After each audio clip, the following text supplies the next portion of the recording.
Hello and welcome back everyone to Nekima in this series that just won't let me go. In other words, welcome back to In My Shadow. This is still the alternative one ending, the first alternative ending. And the last part of this was supposed to be the last part and the happy end, but I realized there were some open ends that I wanted to finish, so that's what we're going to do today.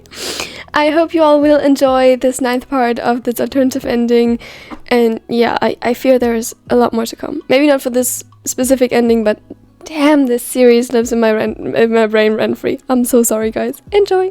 So before we start, one more very important disclaimer. For this part in particular and the next one, really remember the content warning for this series.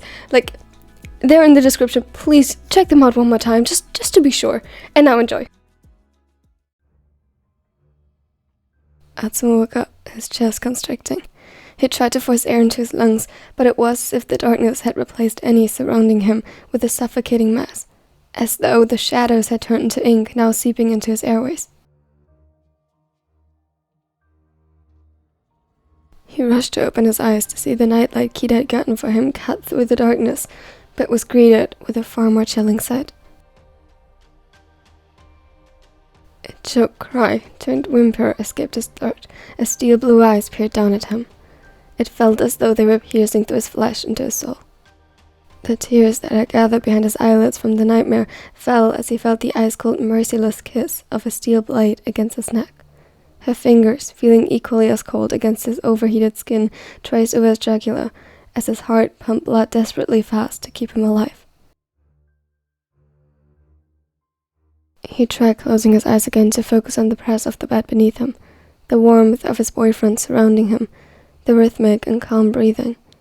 This wasn't real, just a flashback. Her iron grip closed around his chin and forced it up before she pressed her cold, yet burning lips to his. He winced as her nail stuck into his skin and the blade slipped over it a little, dangerously close to his most vital points.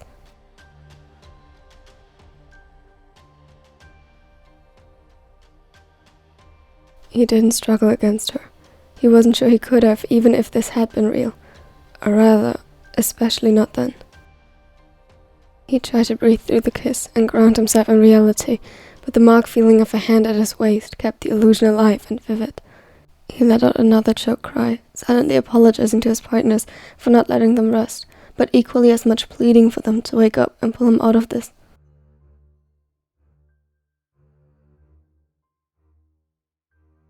Her kiss led up briefly to shush him, dissatisfied with his resistance.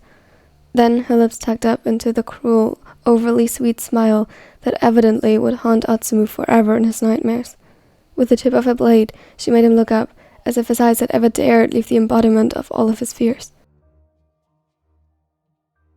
Her hand patted the skin at his side in what from others under different circumstances might have been a soothing matter.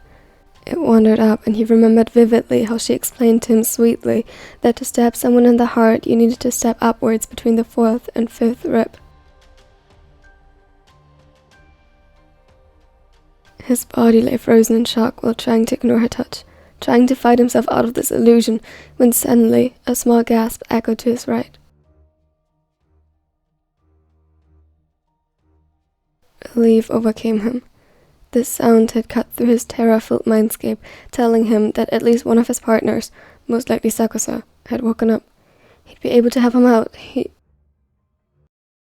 relief was short-lived, when instead of pulling Atsumu into his arms and attempting to ground him, he tackled Haru.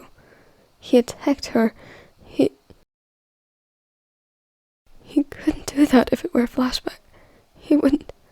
Nausea overcame him forcefully, and every place she touched was suddenly set ablaze. This couldn't be. It had to be. It had to be fake, this.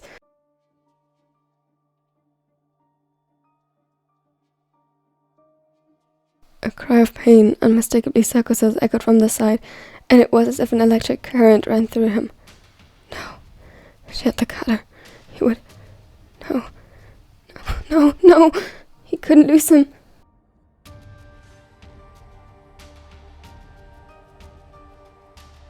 Shakingly, with his vision hazing and only partially actually registering what was happening, he tried to get up. He couldn't decipher the scene in front of him, but he noticed the very familiar metal glint swinging down and pushed himself forward. A piercing pain erupted in his system as it went through his outstretched hand and the first layers of skin of his chest before meeting bone where it struck his sternum. Agony filled his entire consciousness, but as he saw the steel blue eyes widen in shock at his defiance, he felt something almost manic surge inside him.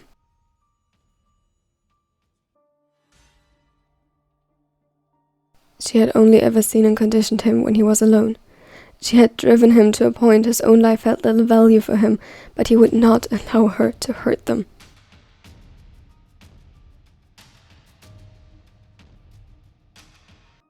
A blood-curdling scream echoed through the room as the adrenaline surging through his body fueled him, and he closed his hand around the blade still impaled in it. He could feel it cut deeper into his palm, severing tendons and blood vessels. It moved over his chest painfully. His vision widened out as he tried to get it back, but he refused to let go. Silently, he begged his partners to get away as his consciousness was fading rapidly as his body was overwhelmed with pain. He was barely lucid anymore, let alone capable of puzzling together what was happening when two strong arms closed around him from behind and pulled him back. 3 days after his return, Atsumu waking him in the middle of the night had started to form a routine.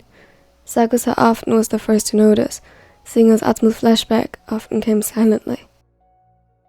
Like a wire slowly tightening around his throat, the setter would start gasping for air as though he was being suffocated. He didn't cry out right away, but went rigid and quiet.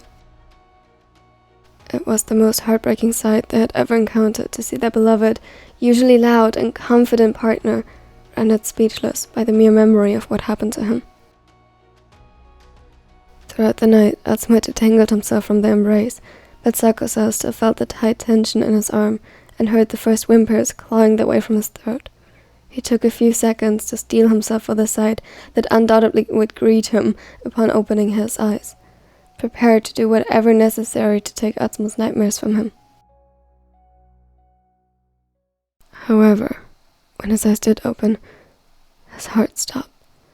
Above them knelt the shadow of a woman, her curls bound back to expose her face as she angled Atsumu's face outwards, forcing a kiss to his lips.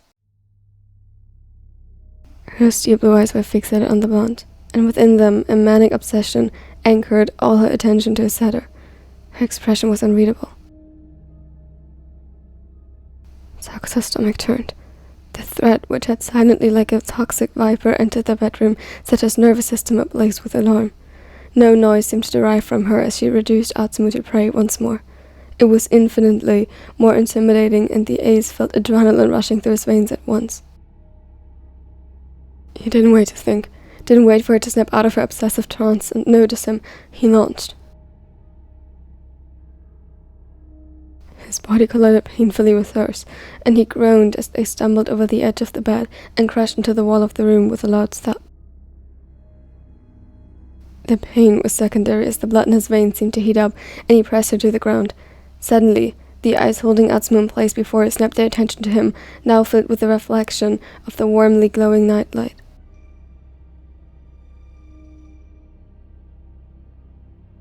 Anger filled the cold irises, but it was no match to Sakusa's. He held her against the wall, seeking for a better grip, when suddenly a burning pain spread from his shoulder and he screamed.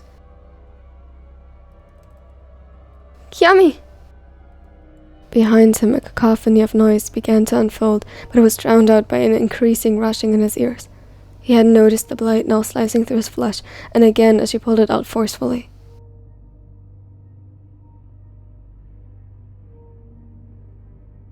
He tried to prepare to dodge another attack, but his grip had loosened and she was quicker. Steps drew his focus from behind, and he tried to cry out for Kida to check on Atsumu. He didn't want another of his boyfriends to be near her when suddenly another scream filled the air, and Sakusa felt as though he was plunged into a free fall upon recognizing the bleached hair of the person suddenly pressed against him.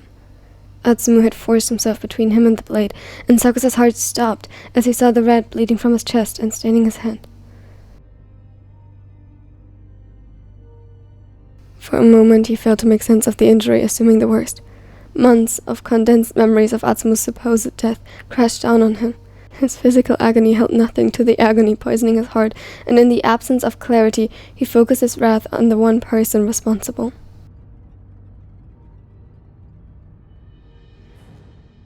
He didn't even feel the pain in his shoulder as he grabbed the hand holding the knife, twisting it until he was sure the fingers broke. His breaths came heavily as he tried to keep his body upright and not go into shock, focusing on holding her down. The strain was eased as Kida appeared beside him, his eyes cold as they beheld the attacker in front of them. Hold her. Sakusa did as best as he could, but Kida used some ropes not usually meant for this purpose as makeshift handcuffs. He fastened them as tightly as possible, never returning her gaze as she screamed at them.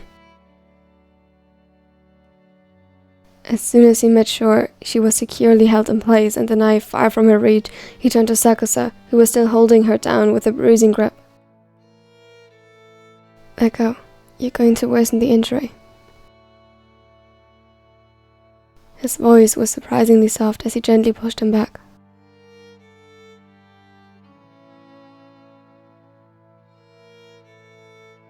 I just... He didn't know what to say. The pain hadn't caught up to him yet, and he failed to put everything that happened into a logical order. His gasps for air drowned out almost everything else, but as he tried to recreate what happened, his head snapped up and he searched for Atsumu. Kida didn't stop him but supported his weight as they limped over to the others. Eren had pulled Atsumu aside the moment he realized what was happening.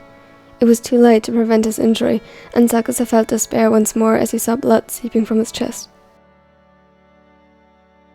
Eren, how bad is it?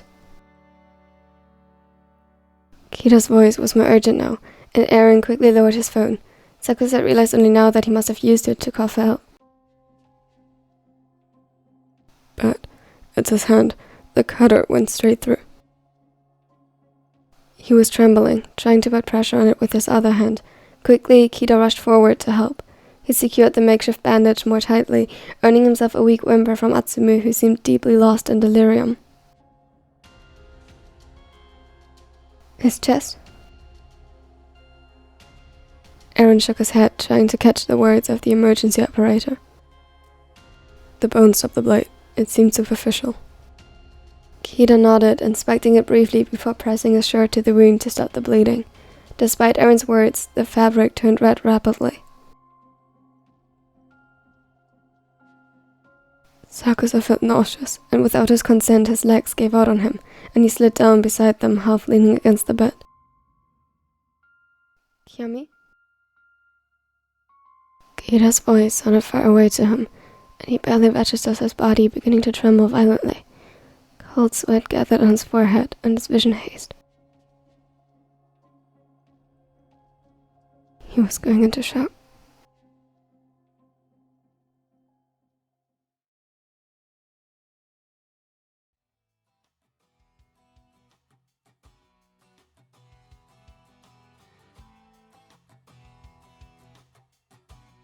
Thank you so much for watching to the end. It really means a lot to me. So yeah, we put extra parts in the end of the series. I hope you're not mad at me. And yeah, if you liked it, tell me in the comments if you liked it or not, and what your favorite quote was of this part under the pinned comment. It would mean the world to me, and don't forget to like and subscribe if you enjoyed it and don't want to miss out on more of this. That would mean a lot to me. So yeah, thank you all so much. A special thanks as always goes out to Mighty 90 Neckos. They are, statistically speaking, the coolest people on this entire planet.